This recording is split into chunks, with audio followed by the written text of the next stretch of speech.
ऐतिहासिक कार्यक्रमात मला बोलण्याची संधी मिळेल असं मला वाटलं नव्हतं.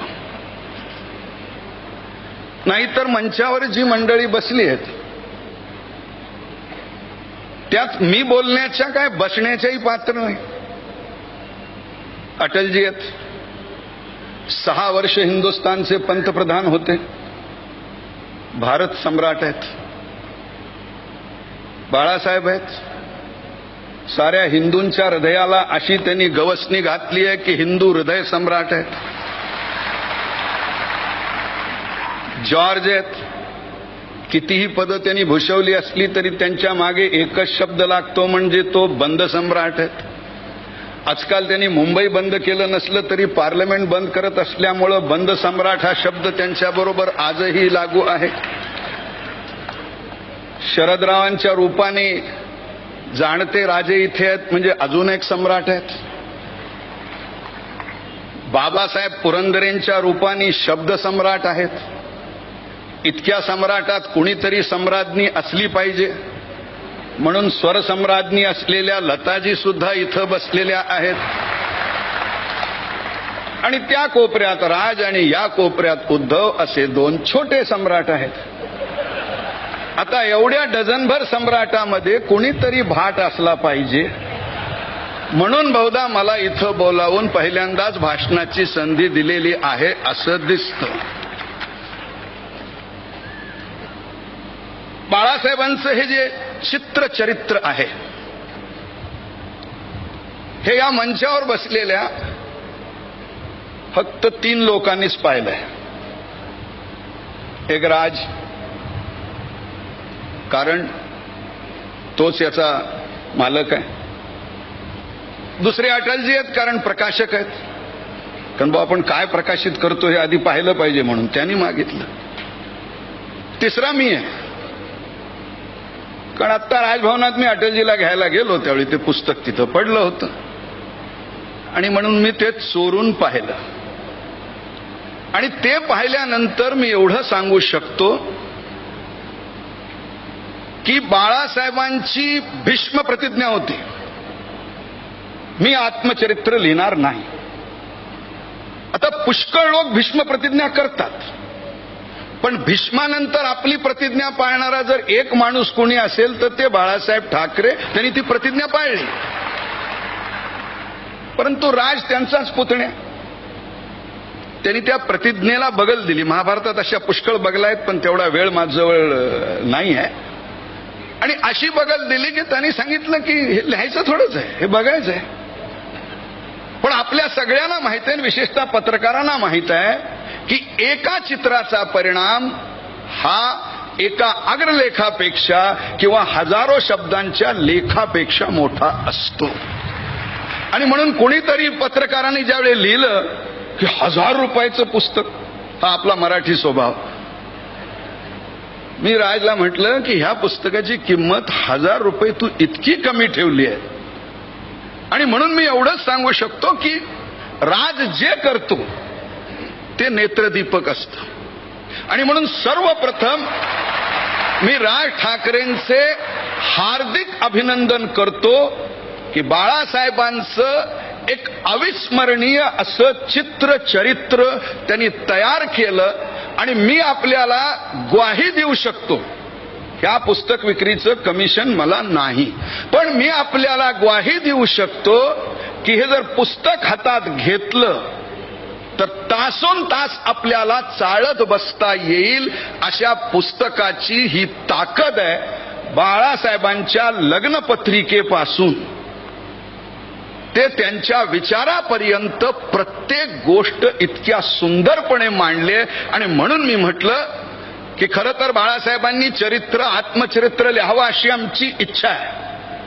ते ऐकणार नाही ही गोष्ट वेगळी, पण इच्छा आहे. कारण बाळासाहेबांचं चरित्र लिहिता येत नाही, कारण ते जसे बोलतात, वागतात, विचार करतात असा दुसरा माणूस भूतलावर नाही. त्यामुळं ते स्वतःबद्दलच लिहू शकतात. परंतु आता ते लिहिणार नसल्यामुळं हे पुस्तक आलंय.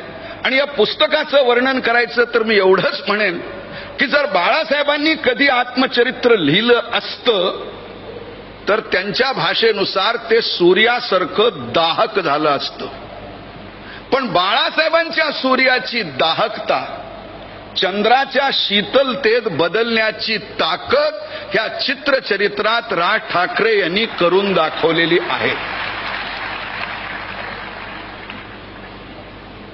आज अक्षय तृतीया आहे आणि अक्षय तृतीयेचं हिंदू धर्मातलं, कारण हा 1 जानेवारी नाही आहे, मदर्स डे नाही आहे, फादर्स डे नाही आहे, व्हॅलेंटाईन डे नाही आहे, त्यामुळं अक्षय तृतीया काय आहे असं थोडासा आजकाल लोकांना माहीत नसतं.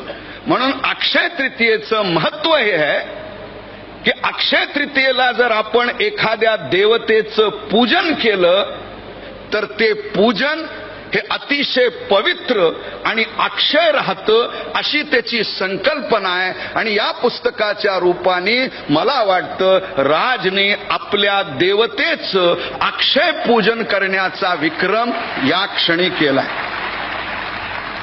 माझ्या भाषणाच्या समारोपात 5 वाक्य. मला बाळासाहेब का आवडतात. पुष्कळ वाक्य आहेत, परंतु त्यातली 5 मी निवडायचा प्रयत्न केलाय.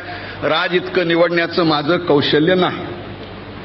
पहिली गोष्ट म्हणजे कदाचित हा असा एकमेव नेता आहे की ज्याच्या ओठात आणि पोटात याच्यात काहीही अंतर नसतं, असा ज्याला पूर्ण पारदर्शी नेता आहे.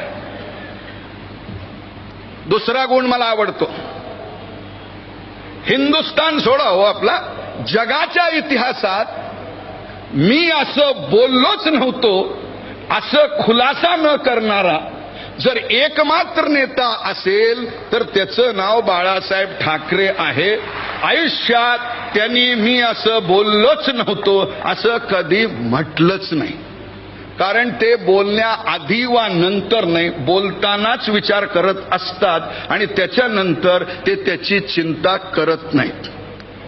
तिसरं मला बाळासाहेबांचं वैशिष्ट्य जे आवडतं, बाळासाहेबांनी जरी 500 वय ओलांडलं असलं, शिवसेना जरी वयस्कर झाली असली तरी शिवाजी पार्कवरच्या बाळासाहेबांच्या सभेचं सरासरी वय कधी 25 वर्षाच्या पलीकडं गेलं नाही, अशी तरुणांना हाक घालणारा दुसरा एवढा नेता नाही. चौथं, मराठी माणूस म्हणजे चुकून पुस्तक प्रकाशनाला एकत्र आपण आलो तर केवढी चर्चा सुरू झाली की कोण एकत्र आले. याचा अर्थ असा आहे की मराठी माणसं एकत्र येत नाहीत, पण मराठी माणूस एकत्र येऊ शकतो हे शिवसेना स्थापन करून दाखवण्याचा पराक्रम करणारा एकमेव नेता म्हणून मी बाळासाहेब मला आवडतात. आणि अंतिम, हिंदू म्हणजे किराणा दुकान. किराणा दुकानात सगळं मिळतं पण किराणा मिळत नाही. तसं हिंदुत्वात सगळे असतात पण हिंदू नसतो. हिंदू हिंदू म्हणून कधीही मत देत नाही, तो जातीवर मत देतो. मला वाटतं हिंदुस्थानच्या इतिहासात हिंदू हिंदू म्हणून मत देऊ शकतात हे सिद्ध करणारा पराक्रमी नेता म्हणून जर ओळखायचं असेल तर ते बाळासाहेबांना. आणि मला असं वाटतं की जशी सृष्टी ही पंचमहाभूतावर अवलंबून असते तशी बाळासाहेबांची प्रतिसृष्टी ही या पंचमहाभूतावर अवलंबून आहे. त्याची दृष्टी आपल्याला हवी असेल तर आपण हे चित्रचरित्र स्वतः विकत घेऊन वाचावं, एवढीच विनंती. धन्यवाद.